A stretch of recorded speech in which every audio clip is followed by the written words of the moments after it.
하나님 말씀은 신약성경 누가복음 24장 13절에서 35절까지 말씀입니다. 신약성경 140면이 있습니다. 누가복음 24장 13절에서 35절까지 말씀을 봉독해 드리겠습니다. 그날에 그들 중 둘이 예루살렘에서 25리 되는 엠마오라 하는 마을로 가면서 이 모든 된 일을 서로 이야기했다.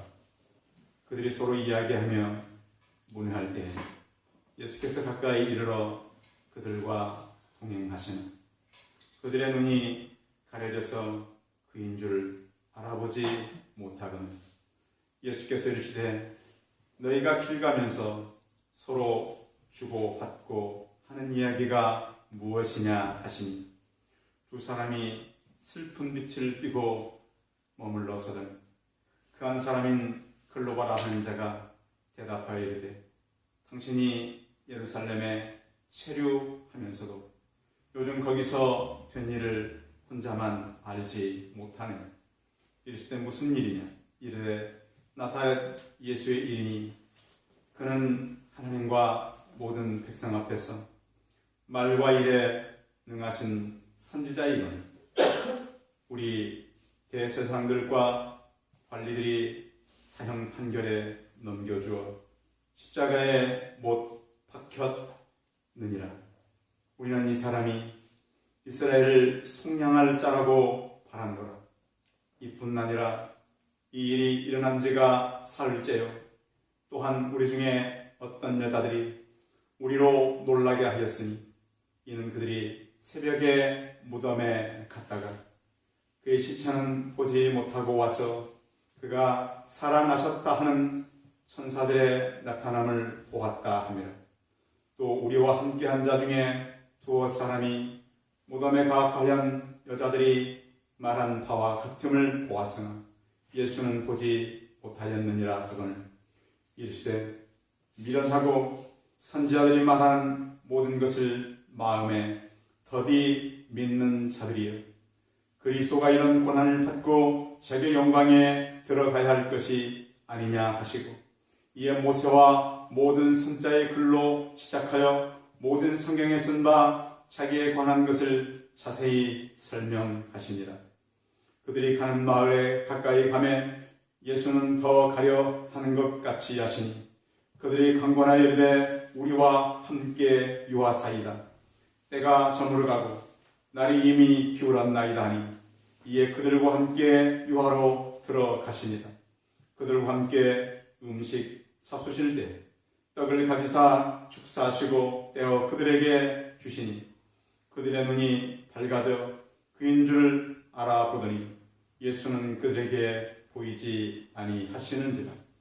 그들이 서로 말하되 길에서 우리에게 말씀하시고 우리에게 성경을 풀어주실 때 우리 마음이 속에서 마음이 뜨겁지 아니하더냐 하고 곧 그대로 일어나 예루살렘에 돌아가 보니 11 제자가 및 그들과 함께 한 자리에 모여 있어 말하기를 주께서 과연 살아나시고 시몬에게 보이셨다 하는지라. 두 사람도 길에서 된 일과 예수께서 떡을 떼심으로 자기들에게 알려주신 것을 말하더라. 아멘. 옆 사람과 서로 인사하겠습니다. 만나서 반갑습니다. 방송으로 예배에 참여하시는 우리 성도들과 가족들에게도 하나님의 영광과 예수 그리스도의 부활의 소식이 각 가정에 임하기를 축복합니다. 부활주일 아침인데 이 부활의 이야기는 우리가 늘 듣기는 듣지만 우리가 어떤 그 지성적으로나 이성적으로 논리적으로 다 이해하기에는 좀 어려움이 있습니다. 부활 소식뿐만 아니라 성경의 많은 이야기들이 그렇습니다. 저는 지금도 출애굽기의 그 이야기라든지 홍해를 건너는 이야기, 또 하늘에서 그 만나가 내렸다는 이야기, 하늘에서 비나 우박이 내리는 것은 우리가 알고 있지만 어떻게 그런 사람이 먹을 수 있는 그 씨앗 같은 음식이 내려올 수가 있는가? 그러려면 사람이 바다 위를 걸었다는 이야기, 날 때부터 안진뱅이가 어떻게 일어날 수가 있는가? 사람이 죽었다가 4일이 되어서 다시 그 몸에 모든 이 칭칭 감은 것을 가지고 어떻게 사람이 일어날 수 있는가? 이런 이야기들이 성경 시대뿐만 아니라 지금도 우리는 믿음이 아니면 다 믿을 수 없는 이야기들이 참 많습니다. 제가 어느 교회를 방문했더니 교회 앞에 이런 글귀가 있었습니다. 24시간 주님과 함께. 어때요? 24시간 주님과 함께 얼마나 설레는지. 그 교회를 몇 번 갔는데 처음에 볼 때는 그 얘기가 좀 마음에 좀 와닿았는데 자꾸 보니까 그렇지 뭐 24시간 주님과 함께 뇌리에만 남지 마음에는 오래 가지 않는다는 것을 알았습니다. 그래서 우리는요, 하나님께서 주시는 믿음이 있기 때문에 믿는 것이지 우리가 어떤 이해가 돼서 믿는다라고 하는 것은 참 어려운 일이라는 것을 알게 되었습니다. 부활의 주님이 이미 이스라엘 백성들에게 전해졌고 또 제자들이 이 소식을 들었습니다. 그런데 예수를 믿다가 어떻게 하면 이 믿음이 다시 방황으로 가게 되는가? 그런 사람들이 있잖아요. 교회에 와서 착실하게 신앙생활을 하다가 그때는 그랬는데 지금은 믿어지지가 않아. 오늘 성경의 얘기도 바로 이런 얘기예요. 성경에 나타나는 두 사람은 분명히 한때는 제자였습니다. 12제자는 아니었지만 굉장히 가까이, 모르겠어요. 이 두 사람은 그 70명이 갈 때 파송된 사람이었는지, 아니면 예수님께서 이렇게 일을 할 때 그 옆에서 그래도 가까이 있던 그런 제자들이었을 거예요. 그런데 믿었다가 처음에는 믿겨지는데 믿지 않은 이 믿음에 의심이 가는 상황들이 나타날 때 우리는 어떤 사람들로 바뀌는가? 마가복음 6장에 보면 해당장 야이로라고 하는 사람이 나타납니다. 그 믿음이 있었기 때문에 예수님께 와가지고 12살 된 딸이 죽게 되었으니 와서 살려달라고 부탁을 합니다. 아마 병이 들어서 이제 얼마 남지 않은 그런 상황이기 때문에 굉장히 빠른 걸음으로 왔을 겁니다. 찾아와서 엎드려서 큰 청을 합니다. 예수님, 저희 집에 오셔서 내 딸을 살려주십시오. 예수님께서 그렇게 하겠노라고 하고 야이로의 집에 가는 중간에 야이로의 사람들이 옵니다. 회당장님, 이미 딸이 죽었으니까 그만 이 예수님을 내버려 두시죠. 그런데 예수님은 회당장 야이로에게 그 상황에서 뭐라고 말씀하시냐면 두려워 말고 믿기만 하라. 아니, 사람들이 지금 와서 딸이 죽었다 그러는데 어떻게 그 소식을 듣고 태연스럽게 믿을 사람이 어디 있어요? 예수님께서는 그를 데리고 야이로의 집으로 갑니다. 여러분, 야이로의 그 마음이 어땠을까요? 지금 예수님을 이 사람이면 살릴 수 있겠다라고 찾아가서 살려달라고 그래서 같이 가고 있는데 집에서 보낸 사람들이 이미 죽었으니 그만 모든 것을 멈추라는 것입니다. 근데 예수님은 믿기만 해라. 집에 도착했더니 이미 아이는 죽었습니다. 그래서 사람들이 예수님을 비웃습니다. 그들이 비웃더라 그랬어요. 이미 죽은 걸 어떡하겠어요? 예수님은 뭐라고 표현하냐면 죽은 것이 아니라 잔다 그러셨습니다. 그 죽은 아이의 손을 잡고 달리다 쿵, 소녀야 일어나라. 아이가 일어났습니다. 우리는 믿음 속에서 갈등할 때가 참 많습니다. 내가 믿기는 하지만 다른 생각이 찾아오고 다른 감정이 찾아오고 그것 때문에 다른 태도를 보일 때도 있습니다. 부활의 아침 2000년 전에도 어떤 일이 생겼을 때요. 예수 그리스도를 섬겼지만 사명을 잃어버렸던 엠마오로 향하고 있는 두 제자의 모습을 통해서 우리의 신앙을 점검하는 이 아침이 되길 바랍니다. 저는 사람들이 살아가면서 믿을 수 없는 이야기를 지난주에 좀 찾아봤어요. 이런 얘기가 있어요. 어떤 사람이 배를 타고 태평양을 건너다가 배에 불이 났어요. 어떻게 해야 될까요? 네? 어떻게 해야 돼요? 네? 불을 꺼요? 그 상황이 아니라면 어떻게 해야 됩니까? 바다로 뛰어내렸어요. 뛰어내리면 어떻게 해야 돼요? 물 속으로 풍덩 빠져야 돼요. 근데 신기하게도 딱 떨어졌는데 딱딱한 곳으로 딱 떨어진 거예요. 어찌 이런 일이? 보니까 거북이 등 위로 떨어진 거예요. 믿어지십니까? 태평양을 지나던 배에 불이 나가지고 그 불을 피해서 바다로 뛰어들었는데 떨어진 데가 어디라고요? 어디라고요?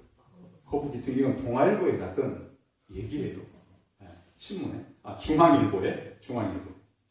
이분이 떨어졌어요. 그래가지고 아주 여러 시간을 견딘 그 거북이가 사람이 물체가 오면 동물들이 놀래서 가라앉거나 도망가는데 그를 태우고 유유히 계속 떠 있었어요. 그 지나가던 다른 배에 의해서 구조가 됐습니다. 그래서 이분이 이제 직장을 그만두고 귀국을 했어요. 그래서 거북이 등을 타고 살아났다 가니까 사람들이 믿질 않는 거예요. 정신병자로 몰려가지고 4년 동안 취업이 안 됐어요. 어떻게 사람이 바다에 떨어졌는데 거북이를 탈 수 있느냐. 결혼하는데도 굉장한 어려움을 겪었어요. 그리고 나서 그분이 계속해서 하도 안 믿으니까 신문사에 가서 증언을 했어요. 지금도 그분이 용왕님이 살려주셨다고. 그래서 계속 지금도 이 용왕의 제사를 지내고 그런다 그래요. 이런 일이 있었어요. 그런가 하면 이런 일도 있어요. 저도 얼마 전에 이제 어느 분에게 부모님이 너무 위독하니까 목사님 오셔서 좀 복음을 좀 전해주십시오. 그래서 전해드리고. 그래서 이제 막 제가 복음을 전하고 나니까 의사가 이 가족들을 부르더니 시간이 다 돼서 이제 장례식을 준비해야 됩니다. 그래서 그 준비를 다 하라고 하더라고요. 근데 그 일을 지난 지가 제가 지금 기억에 좀 오래됐거든요. 지금도 돌아가시는 소식이 없어요. 신기하죠? 분명히 의사가 저한테 저도 들었거든요. 빨리 준비하라. 이런 얘기도 보면 주변에 우리도 주변에 보면 병원에서 도저히 살릴 수 없다. 그런데 살아난 사람들 기적 같은 일들이 있어요, 없어요? 있어요. 지금도 그 기적은 병원에서 계속 일어나고 있어요. 그래서 미국에 이제 이 의사가 조사해 본 거예요. 죽기 직전까지 갔다 온 사람이 이 의사가 조사한 사람은 무려 800만 명이에요. 근데 공통적으로 죽음 직전에 갔다 온 사람들이 한 얘기는 뭐냐면 죽음 문턱에서 불빛을 봤다. 돌아온 사람들. 그래서 의학적으로도 이것이 가능은 하대요. 그 사람이 바로 이제 모든 것이 정지가 되면 내사 직후에 후뇌를 제외한 모든 기능이 차단되는데 이때 눈운동 조절에 필요한 뇌의 기저부에 있는 상부와 시각철에 영향을 미치는 후두 피질이 갑자기 활성화되면 밝은 빛을 볼 수도 있대요. 근데 똑같이 다 볼 수는 없는 것이죠. 그래서 어떤 의학자는 사람이 죽은 후에 그 죽는 순간에 몸무게가 얼마나 줄어드는가. 근데 죽는 순간 사람의 몸무게가 줄어듭니다. 그래서 이분은 조사한 것에 의하면 공기가 빠져나가고 또 숨을 거두는 순간 사람의 수분이 잠깐 빠져나가는데 그것을 제외하고도 더 빠져나가는 무게가 있더라는 거예요. 그 무게는 정확히 21g.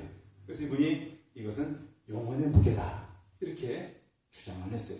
이 사람이 아니고 의사가 한 거예요. 오늘 누가복음의 기록자 누가는 직업이 뭐죠? 의사. 오늘 부활하신 예수 그리스도. 엠마오라고 하는 이 지역은 예루살렘에서 한 11km 정도, 12km 정도 떨어진 그런 조그만 마을입니다.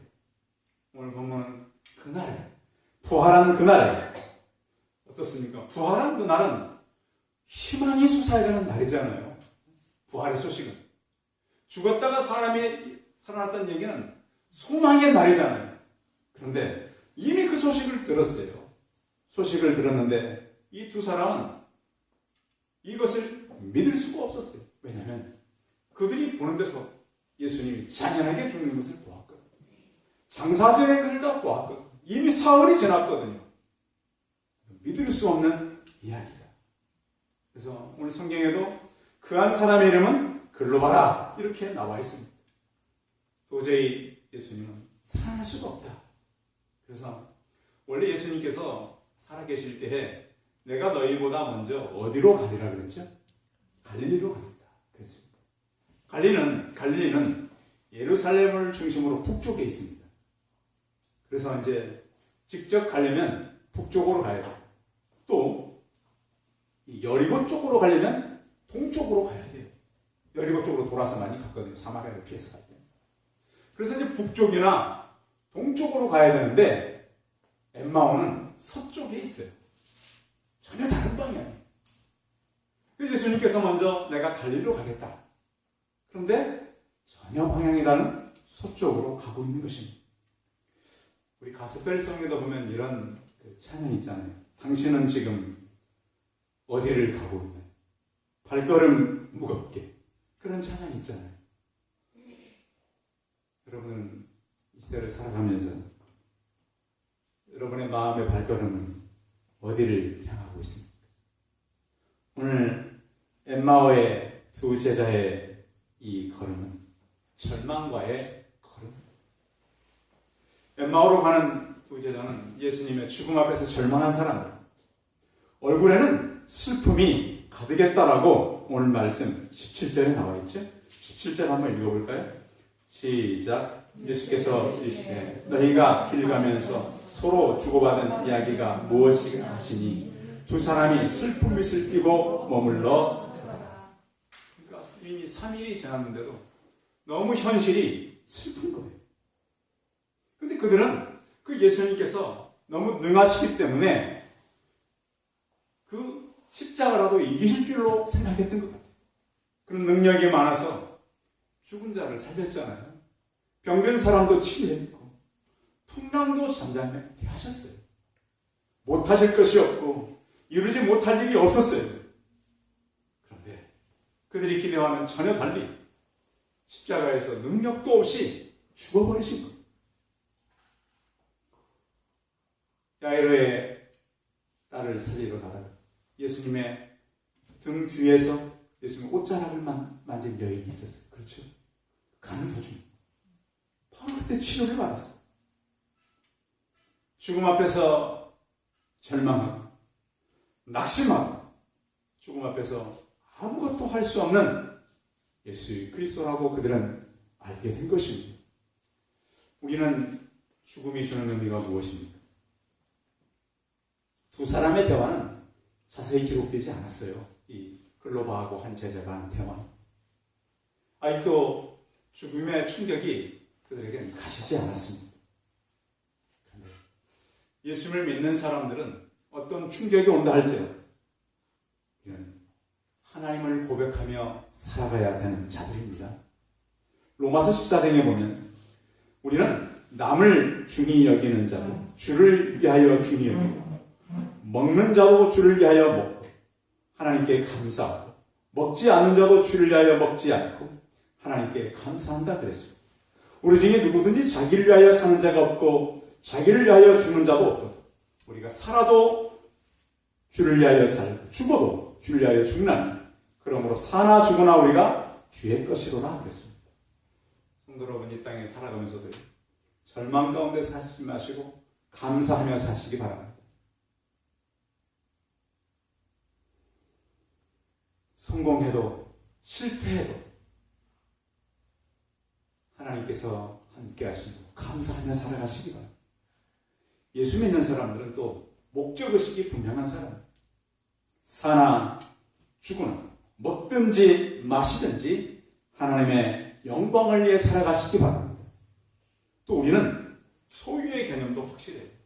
우리의 모든 가진 것이 다 누구 거죠? 하나님의 것이에요. 우리의 생명도, 우리가 갖고 있는 모든 소유도, 시간도, 재능도 하나님의 거예요. 내 시간이니까 내 마음대로 쓰는 것이 아니에요. 최근 질병이 유행하니까 사람들이 두 가지로 나누어진다 그래요. 어떤 사람은 많은 기부를 해요. 그렇죠. 그러니까 제일 많이 기부한 사람이 1조를 기부해서 1조. 와, 엄청나죠. 근데 어떤 부자들은 섬을 사가지고 섬으로 도망간다 그러잖아요. 자기 식구들만 살고. 기가 막힌 것은 어떤 한 나라의 국왕은 첫 20명을 데리고 다른 나라로 도망갔어요. 자, 이런 사람들이 국왕이에요. 동남아에 있는 나라에. 그래서 우리가 어려움을 만나고 힘든 일을 만나고 어떤 죽음을 본다 할지라도 하나님의 영광을 위해 사시고 감사하시고 목적의식을 분명히 하고 소유계획을 분명히 가지고 살아가는 저와 우리 성도들이 다 되시기 바랍니다. 그렇게 절명한 그들에게 예수님은 그냥 계시지 않았습니다. 그들과 동행하시게 됐습니다. 자, 그런데 15절 한번 읽어보겠습니다. 15절 시작. 그들이 서로 이야기하며 문화할 때 예수께서 가까이 이르러 그들과 동행하시나. 16절도요. 그들의 눈이 가려져서 그인 줄 알아보지 못하거늘. 그 실망과 절망 가운데 서쪽 엠마오를 향해서 걸어가는 제자들에게 예수님께서 다가가셨어요. 근데 뭐가 가려졌어요? 눈이 가려졌어요. 그러니까 우리가 눈을 뜨고 있다고 다 보는 건 아니에요. 저도 이제 가끔씩 그럴 때가 있는데 분명히 앞에가 있는데 못 볼 때가 있어요, 없어요? 있어요. 신기한 때가 있어요. 없는 게 아니에요. 있는데 못 볼 때가 있어요. 주로 그럴 때는 생각이 다른 데에 갔을 때가 참 많아요. 자, 왜 제자들이 예수님을 알아보지 못했을까요? 눈이 가려졌다 그랬어요.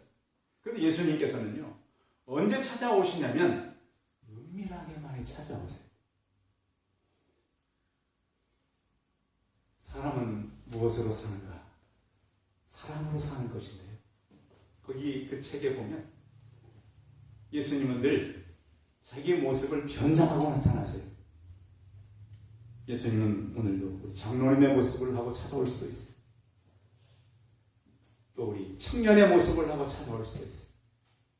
집사님의 모습을 하고 찾아올 수도 있어요. 근데 우리는 알아봐요, 못 알아봐요? 못 알아봐요. 우리 권사님의 모습을 하고 찾아올 수도 있어요. 근데 못 알아볼 수 있어요. 우리는 내 문제 때문에, 내가 처해 있는 상황 때문에 예수님을 볼 때가 참으로 많아요. 근데 우리는 내 문제에서 벗어나는 사람들이 돼야 돼요. 제자들이 너무 슬픔이 커서, 너무 절망해서 그 살아계신 예수님이 옆에 와 계신데도 알아보지를 못했어요. 오늘은 예수님께서 부활하신 날, 견장하고 찾아오시는 예수 그리스도를 만나는 우리 성도들이 되시기 바랍니다. 또한 그분과 동행하는 성도들이 되시기 바랍니다. 우리는 이 땅에 살아가면서 듣고 싶은 이야기들이 참 많아요. 그것은 뭐냐면 하나님께서 우리와 함께 하신다는 것이죠. 예수님께서 드디어 그들과 함께하고 그들의 걸음과 동행하게 됐어요. 동행하시면서 예수님은 더 먼 길을 가려고 했어요. 그럼 제자들은 그를 붙잡게 되는 거죠. 왜 그랬을까요? 오늘 성경에 다시 돌아가세요. 28절 읽어봅니다. 28절 시작. 그들이 가는 마을에 가까이 가면 예수께서는 더 가시려 하는 것 같이 하시니 예수는 그들과 함께 더 가기를 원했어요. 그런데 30절에 보면 29절에 보면 그들이 관건하여 이르되 우리와 함께 요하사이다. 예수님인 줄은 모르죠. 그만 가고 여기에서 좀 멈추십시다. 이렇게 부탁한 거예요. 예수님은요, 우리가 머물자 하면 계속 가는 것이 아니라 걸음을 멈추시는 거예요. 성경에도 보십시오. 그 소경들이 외칠 때 예수님은 멈추셨어요? 그냥 가셨어요? 멈추셨어요. 삭개오가 그를 다가왔을 때도 예수님은 멈추었어요. 성경에 보십시오. 예수님을 찾아왔던 모든 사람들을 예수님은 외면하지 않았어요. 혹시 여러분들 예수님의 눈에 안 보인다, 내 곁에 없다, 그분을 외면하지 않기를 바랍니다. 여러분이 간청하는 그 자리에 예수님은 머무를 수 있는 하나님이 되십니다. 그 하나님은 저와 우리 성도들의 삶 속에 찾아오십니다. 또 그들이 예수님과 함께 했을 때 어떤 상황이 있었냐면 32절이죠. 32절 같이 읽어봅니다. 시작. 그들이 서로 말하되 길에서 우리에게 말씀하시고 우리에게 성경을 풀어주실 때에 우리 속에서 마음이 뜨겁지 아니하시냐 하시고. 자, 성경을 풀어줄 때 어떤 상황이 생겼어요? 마음이 어땠어요? 뜨거워졌어요. 자, 모든 뜨거워지는 일은 무엇 때문에 뜨거운 것이지?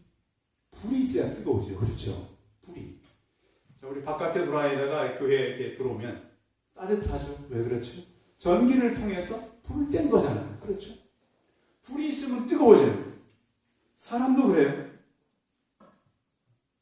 죽은 사람은 여러분 시체 만져보셨어요? 시체 만지면 어때요? 차가워요. 그런데 살아있는 사람을 만지면 어떻게 해요? 따뜻해요. 왜? 살아있으니까. 하나님의 말씀은 살았고, 아멘. 말씀을 접하면 죽은 자가 살아나게 되는 거예요. 말씀을 접하면 용기를 잃었던 사람들이 용기를 얻게 되는 거예요. 말씀을 접하면 절망하는 사람들이 소망을 갖게 되는 것이 살아계신 하나님의 말씀이에요. 그래서 우리는 생명의 말씀을 붙들고 살아가는 성도들이 되시기 바랍니다. 제가 만난 사람들을 보면 이제 목사님 먼저 좀 만나죠. 근데 놀라울 때가 있는데 보면 고통을 겪는 동안 정말 힘들었을 거다 하고 만나는 어떤 분들은 빛이 나는 분이 계세요. 얼마 전에도 그랬어요. 저분 너무 힘들어가지고 정말 가정에 힘든 일이 있었거든요. 견딜 수 없는 일이 있었거든요. 만나면 저분 너무 힘들겠다. 근데 만난다고 그래 빛이 나요. 왜 그랬을까요? 가정의 문제를 만났을까요? 그 문제를 통해서 누구를 만났을까요? 예수님을 만났어요. 여러분, 예수님 지금도 살아계세요. 아무리 큰 절망이라도 말씀을 만나면 그 사람 얼굴에 빛이 나. 제게 큰 인생을 사는 용기를 줬던 분은 어떤 분이냐?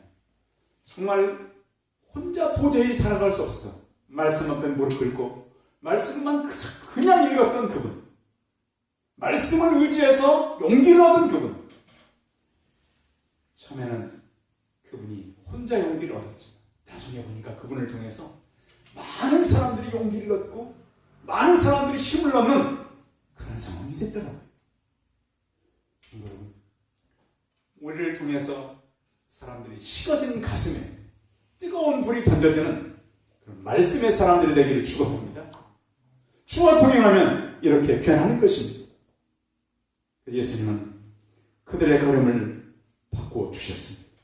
자, 그들이 예수님을 만나고 어떤 상황이 됐습니까?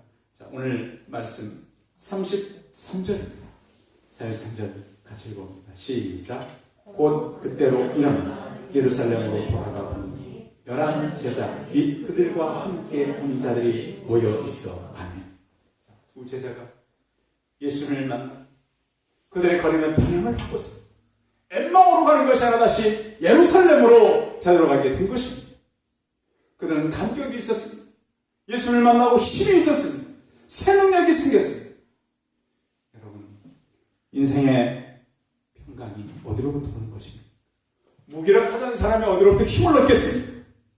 어떤 사람이 가정을 바꾸고, 어떤 사람이 사람을 바꾸고, 민족을 바꾸고, 인류를 변화시키겠습니까? 예수 그리스도를 만난 사람들입니다. 이런 사람들이 그렇게 얘기하면 진짜예요? 왜 그럴까요? 진짜가 하도 없습니다. 사실이에요. 물어보는 사람이 있어요. 아이들은 그거 싫어요. 이렇게 물어봐요. 왜? 사실이 별로 없습니다. 그런데 요즘 시대는 어떤 시대죠? 사실이 이끌어가는 시대. 우리가 예수 그리스도를 만나는 것은 순수 사실이어야 합니다. 예수님을 만난 그 제자들은 예수님을 전하는 증인이 되었습니다. 아직도 예루살렘은요, 예수님을 죽인 그 대제사장들, 서기관들, 바리새인들, 로마 군인들이 그냥 흩어진 게 아니에요. 그대로 있어요. 그 현장으로 그들이 달려갈 수 있던 이유는 죽은 예수 그리스도를 만났기 때문이에요. 이 담대함은 어디로부터 생겼을까요? 예수님을 만난 것 때문에 생긴 거예요. 질병 때문에 많은 사람들이 두려워요. 그런데 이제는 오늘부터는 우리가 예수 그리스도를 만난 생명의 바이러스가 우리를 통해서 전달되기를 바랍니다. 그 예수님은 진짜 살아나신 거잖아요. 그 예수님이 기도할 때 응답하는 거잖아요. 히브리서 11장에 보면 이렇게 기록합니다. 믿음의 사람들이, 여자들, 자기의 죽은 자들을 부활로 받아들이기도 하고, 또 어떤 이들은 더 좋은 부활을 얻고자 하여 심한 고문을 받되 구차히 풀려나기를 원하지 아니하였다 그랬습니다. 더 좋은 부활을 받겠다 그랬습니다. 예수님의 두 제자들이 예수님을 만나고 곧바로 일어난 것처럼 우리가 오늘 성경에서 말씀하시는 예수 그리스도를 만나 우리의 남은 생애를 주와 동행하며 살아가기를 바랍니다. 절망하고 낙심하는 자들에게 그 예수님은 지금도 살아계시다. 내가 기도할 때 응답하신다고. 나 때문에 걸음을 멈춘다고. 그 예수님을 전하는 부활의 증인들이 다 되시기를 바랍니다. 기도하겠습니다.